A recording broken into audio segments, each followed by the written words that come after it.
They packed my things into boxes, but the deed was still in my wallet. If you've ever felt quietly pushed aside in your own home, share your story in the comments. You're not alone.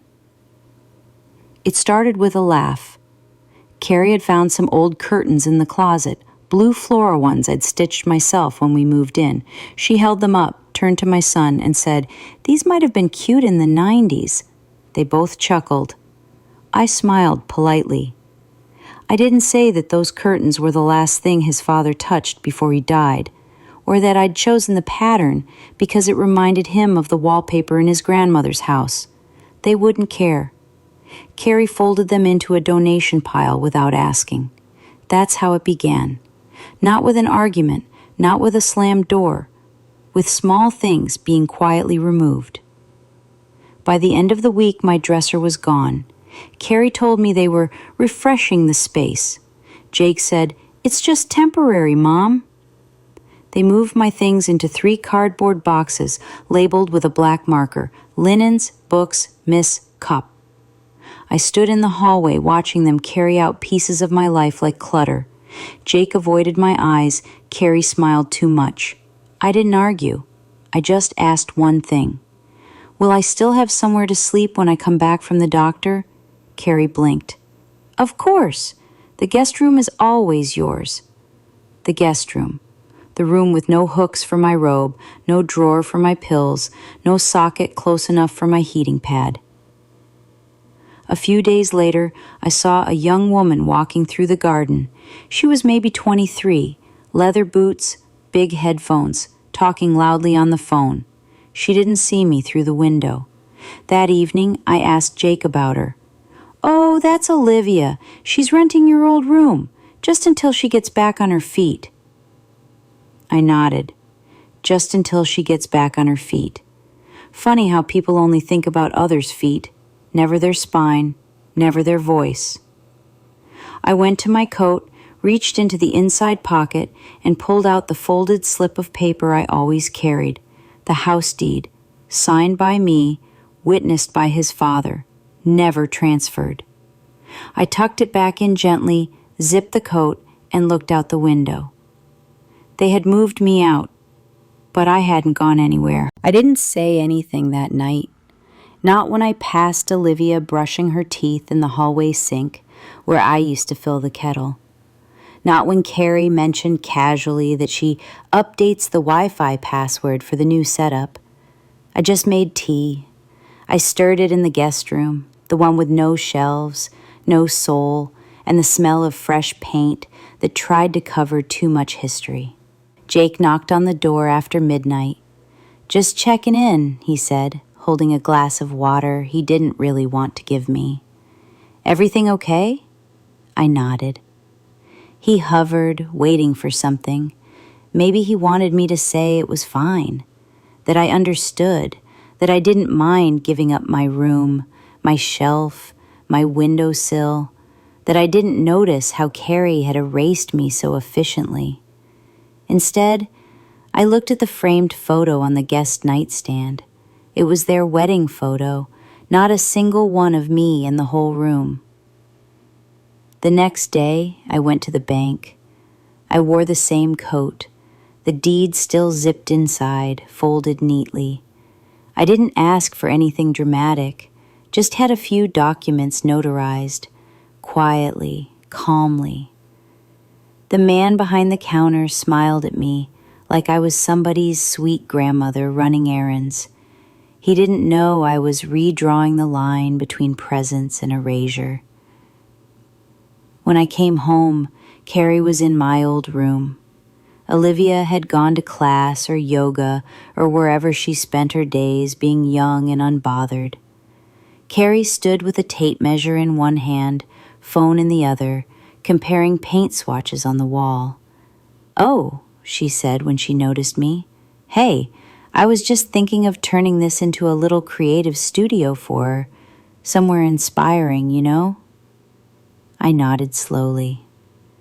"You don't mind, right?" she added quickly, "since you said the guest room was fine and everything." I didn't correct her. I didn't remind her I never said that I never agreed to anything, that silence is not consent. I just looked at the wall, the one where Jake's childhood height marks were penciled, still faintly visible beneath the new paint. She hadn't even sanded them down properly. That night, I opened my old recipe book, the one Carrie had boxed up and labeled MISC. I ran my hand across the faded pages, years of dinners, birthdays, burn marks, and chocolate fingerprints from little hands. Not clutter, not random, just forgotten, for now. The letter arrived on a Tuesday, cream-colored envelope, heavy paper. My lawyer still believed in dignity through stationery. I left it unopened for 2 days, let it sit on the kitchen counter. Carrie moved it twice while wiping crumbs, then finally tucked it into a drawer with a look that said, "This is probably nothing." It wasn't. Jake caught me outside near the garage that Thursday. He was fiddling with the recycling bins, avoiding eye contact. "Hey, Mom. Carrie and I were wondering when you're planning to, get settled at your place full time." I tilted my head. My place? He scratched his neck. "The apartment, the one near the center? It's more accessible, smaller. It'd be easier for you. We thought it might be time." I looked at him like he was 22 again, the year his dad died, when he cried into my lap and asked, "Who's going to tell me how to be a man now?" Apparently, not me anymore. I gave him a soft smile. "I'll think about it." That night, Olivia brought home a blender. It was loud. She made something with protein powder and frozen kale. I sat in the guest room, holding a photo of Jake in his baseball uniform. He was 7. His socks were too big, and his glove was on the wrong hand. I used to carry that glove in my purse, just in case he forgot it. Now I carried a deed. Carrie caught me looking at old paperwork later that evening. "Everything okay?" she asked, tone high and too cheerful. I nodded. "Just organizing." She peeked at the envelope. "Legal stuff?" "Family stuff," I said. She blinked, didn't ask further. People rarely ask questions when they're afraid of the answer. The next morning, I brewed coffee in the kitchen before anyone was awake. I moved slowly, not from weakness, from deliberation. I set 3 cups on the table. Then I went to the drawer where Carrie had hidden the letter and placed it back in plain view, front and center. She came in 20 minutes later, hair still wet, surprised. I didn't say a word, just slid one of the coffee cups toward her. Jake entered next. The envelope sat between us like a sleeping dog, quiet but dangerous if kicked. No one reached for it. Later that day, I called a locksmith, not for the front door, for the attic. The attic key hadn't been used in 6 years. Jake once said the stairs were too steep for me. Carrie said the boxes up there were sentimental clutter. I said nothing.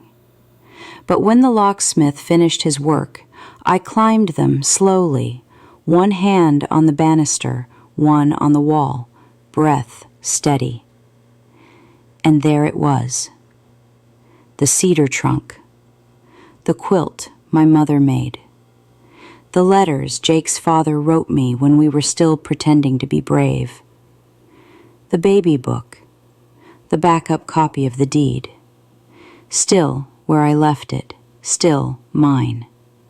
I didn't move anything. I just dusted the trunk, opened the window, and left the attic door cracked. Let them see that it was no longer locked. Let them wonder what else I had decided to open. On Saturday, I made stew. Not the one Carrie liked, the one she said was too heavy for modern tastes. No, I made the one Jake used to beg for after Little League. The one that simmered all day and filled the house with memory. Jake came into the kitchen first. "Smells like my childhood," he said, surprised. I smiled. "It is." He hesitated, then, "You sure you're okay staying here? I mean, if Olivia's in your room."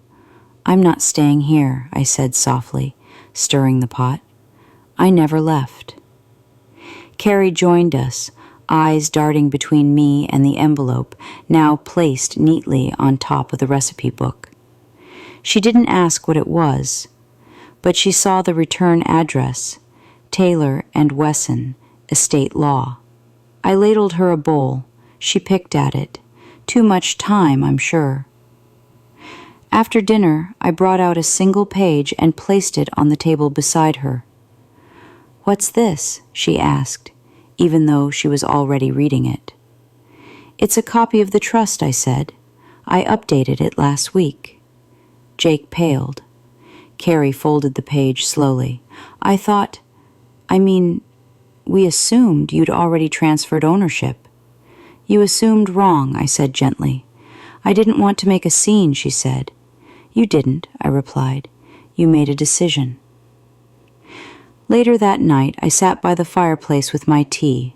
Olivia came in, awkward and quiet. "I didn't know this was your room," she said. I nodded. "It was supposed to be." She paused. "I can start looking for something else." I looked at her, really looked. She was just a girl trying to survive.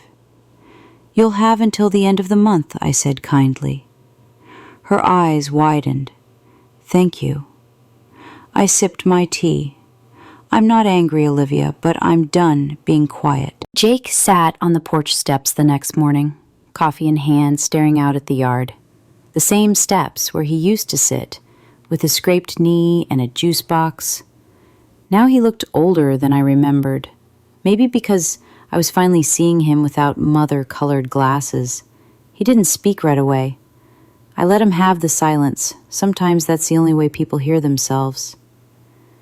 "I didn't know Carrie made those changes," he said. "She didn't tell me about the room or the dresser." I said nothing. Then, "You live here, Jake, not on the porch, not in the middle." He nodded, eyes damp. "I just didn't want to make things harder." "For whom?" I asked. Carrie left 2 days later. She didn't slam doors or shout. She packed with a calm kind of panic, the kind that comes when someone realizes they're not in control anymore and never were. I helped her fold a few towels, told her which drawer stuck sometimes. We didn't hug, but before she walked out, she turned and said, "You're a very hard woman to read." I smiled. That's what kept me married for 36 years. I moved my things back into my room, hung the curtains Carrie called outdated, set my husband's shaving brush on the dresser, dug out the crocheted blanket Jake made in 3rd grade. Everything in its place. And in the middle of the night, when the house creaked and the wind moved softly through the windows, I slept without waking, not because the house was quiet, but because I was. Jake still lives here. He offered to repaint the attic, maybe build a writing space up there. I told him not to worry. Some spaces are meant to hold dust and memory. Olivia moved out politely. She sent me a thank you card, in cursive. That touched me. The guest room is still there, but now it's filled with board games, old photos, and blankets. A place for visiting, not hiding. A place I invite people into, not one I get pushed into. Sometimes power doesn't come from the volume of your voice. It comes from remembering what belongs to you and gently, but undeniably, taking it back.